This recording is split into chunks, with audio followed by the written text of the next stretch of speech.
Okay, hey guys. So today is new. Today's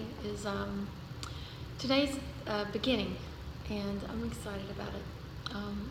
As you see, I have a less than professional video set up here. It's quite cobbled together, but I want to talk, and I think this is maybe the best way to appear real and genuine for you guys. Today is the beginning. It's your beginning, it's mine too. It's also an anniversary for me. Today's beginning, I'm restructuring the blog. It's gonna be way more honest. It's something I've been saying I was gonna do for a really long time now. I'm really doing it. Stories really just need to be shared. And lots of people have asked me about mine.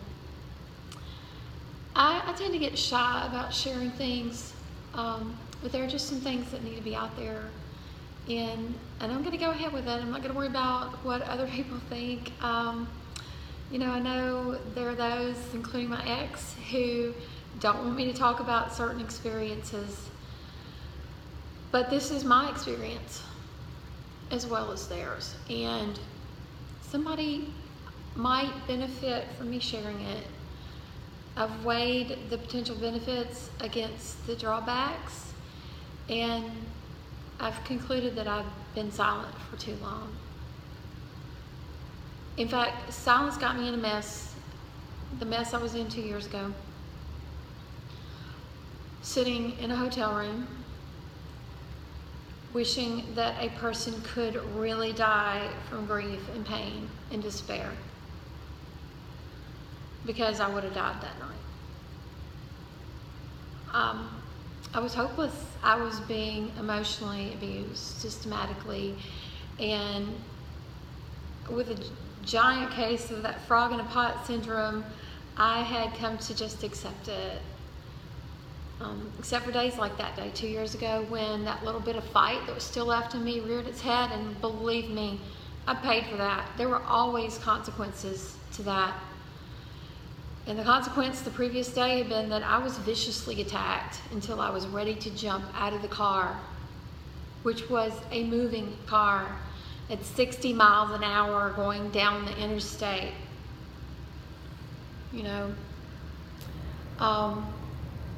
My computer, I'll be honest, my computer is my teleprompter over here, so I have to go scroll down. You know what stopped me? It was the horrified look on the faces of my kids. But I knew I'd pay for that too.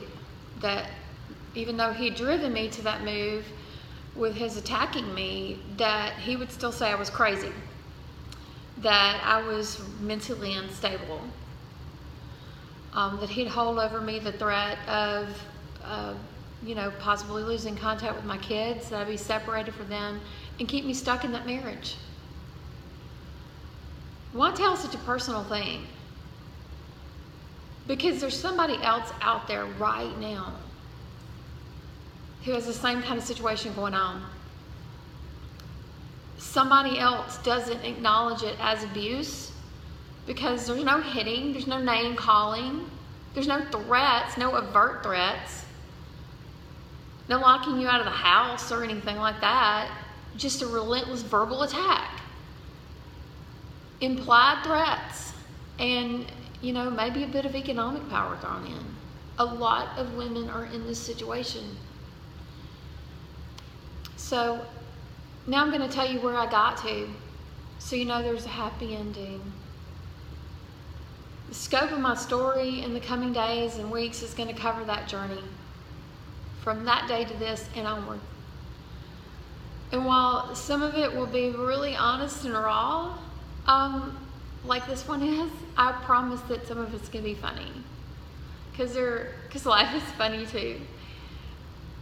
Hopefully most of it will be inspirational. Today I am happily single. I'm enjoying my life. I'm in better shape than I've been ever, even as a teenager. I'm the size I wanted to be when I was 13 and wasn't. Things have fallen into place, and at this point, almost seemingly effortlessly, I don't fear life anymore. I'm not anxious. I'm free.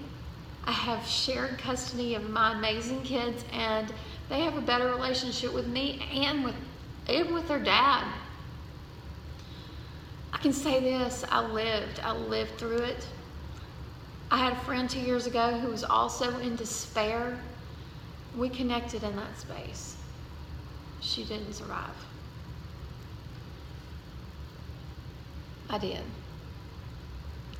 And I'm doing this for her and all of those people like us who get caught in that hopeless place. I'm doing this to say there is one guarantee, that life changes. There's always the possibility of something better, something created between you and the universe that will take you in the direction of your dreams.